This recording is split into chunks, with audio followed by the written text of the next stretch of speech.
semana passada, Donald Trump ofereceu asilo para os sul-africanos de origem europeia, por entender que eles estão sofrendo discriminação racial. Elon Musk, que é sul-africano, publica praticamente todos os dias na sua conta do X o político Julius Malema, que prega a morte de fazendeiros brancos conhecidos como boeres.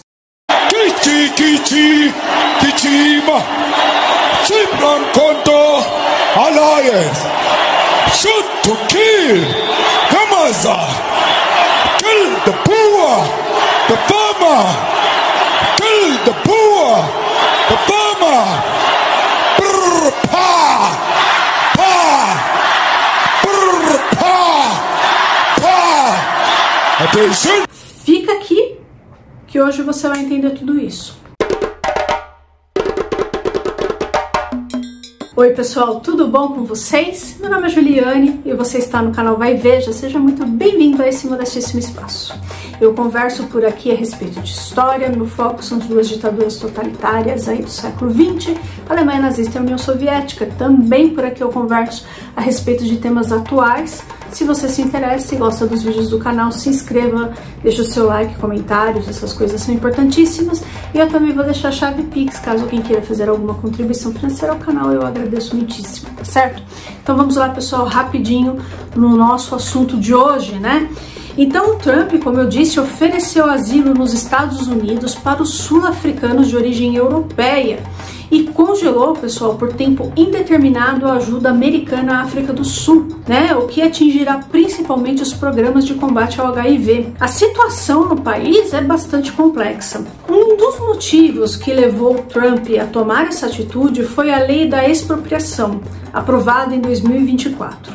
A legislação permite a desapropriação de terras sem compensação, caso o governo entenda que ela não está sendo usada.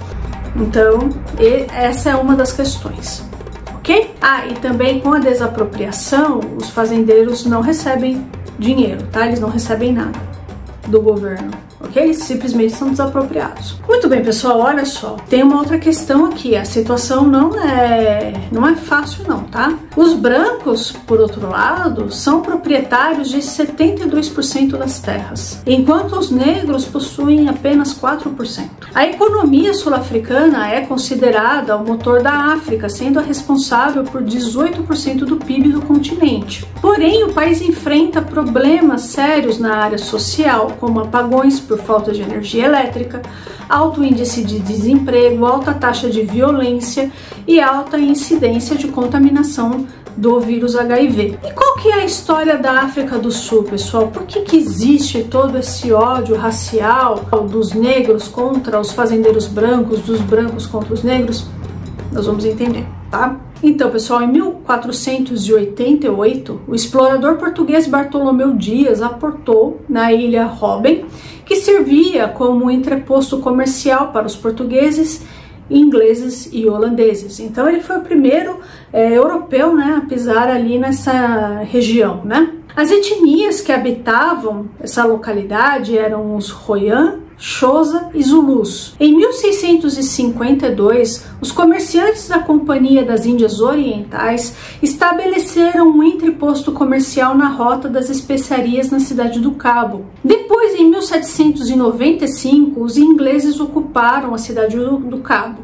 E nos séculos 17 e 18 chegaram colonos holandeses, conhecidos como boeres, que significa camponeses. Colonizaram o interior, fundando as suas próprias repúblicas, que se chamam, né, Estado do Livre Orange e a do Transvaal. Os boeres e os britânicos entraram em conflitos pelo domínio dessa região, e os britânicos venceram e incorporaram as repúblicas boeres. Em 1910 foi criada a União Sul-Africana, composta pelas províncias dos camponeses holandeses, mas sob o Estatuto do Domínio do Império Britânico. Foi nessa fase que o caráter racista se acentuou, forjando as bases legais do apartheid, que foi oficializado em 1948 com a chegada do Partido Nacional, cuja base principal eram os boeres. O regime de apartheid impedia o acesso dos negros à propriedade privada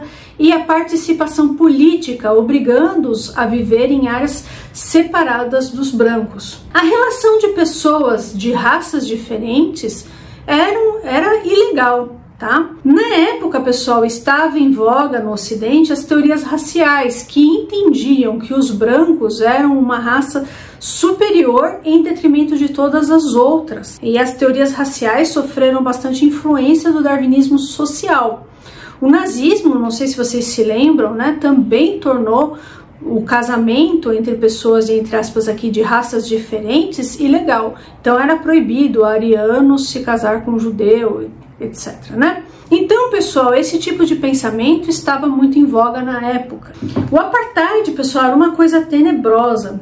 Havia banheiros só para brancos e só para negros, bebedouros separados, né? E em muitos estabelecimentos os negros não podiam entrar. Fora que os pretos foram sendo marginalizados e condicionados a uma vida bastante miserável. Existia a lei do passe, uma legislação que determinava que os negros portassem documentos, autorizando a sua presença em áreas, entre aspas aqui, restritas, ou seja, lugares reservados aos brancos. Mandela se tornou, nisso, uma liderança conhecida.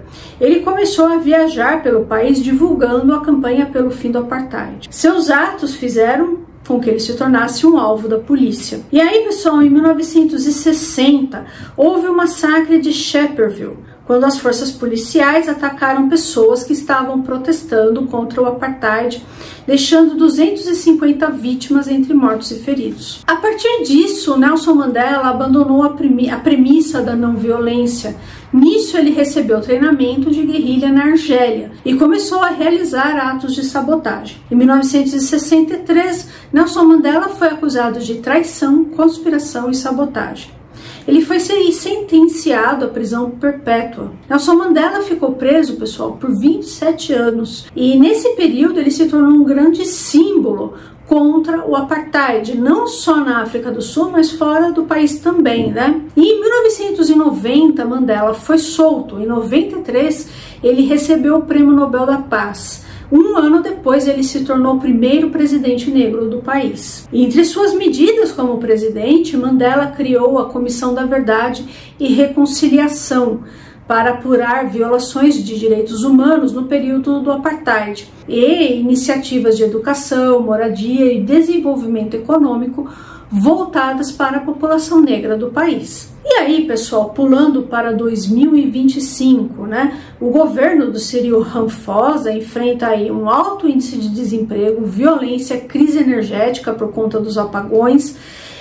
E o partido dele, né, o Congresso Nacional Africano, tem sido criticado pela corrupção e por uma economia muito enfraquecida, né? E no passado, pessoal, no Zimbábue, lá em 2008, 2009, o Zimbábue expropriou as terras dos brancos. O Zimbábue estava numa situação mais ou menos parecida com a África do Sul. A maioria das terras do Zimbábue pertencia aos brancos.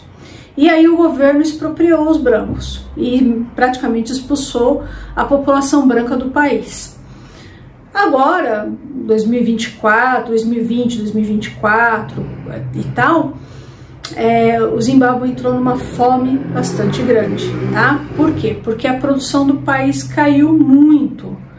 E o que aconteceu? Na época, o governo expropriou os brancos e as terras foram dadas para aliados políticos, pessoas que muitas das vezes não tinham muita experiência com a terra, não fazia uso das tecnologias e tudo mais. E nisso a produção caiu bastante, né? Então o governo do Zimbábue hoje convida os brancos a voltarem e tudo mais, né? E também isso causou uma fome muito grande no Zimbábue. Então teme-se que a África do Sul passe também por isso, certo? E, como eu disse, é uma situação bastante complicada, né? Ao mesmo tempo que a maior parte das terras são dos brancos, né? Então não é uma situação simples, tá? De ser resolvida, não. Muito bem, pessoal. E aí o Julius Malema, né, que eu mostrei para vocês no início, ele foi acusado de corrupção, extorsão e lavagem de dinheiro. E em 2010 ele foi condenado por discurso de ódio. Então, pessoal, o aumento da violência de uma forma geral, né, tem gerado assassinatos de fazendeiros brancos, tá? O número de fazendeiros brancos que foram assassinados aumentou bastante, certo? E com essa medida aí do Trump, então a situação vai complicar ainda mais economicamente para a África do Sul. Então vamos ver aí quais medidas, né, o presidente vai tomar. E aí eu volto aqui para conversar com vocês, tá certo? Então, se você gostou desse vídeo, deixa o seu like, deixa o seu comentário, essas coisas são importantíssimas, né? E não se esqueça de se inscrever no canal, ok? Um abraço e até mais.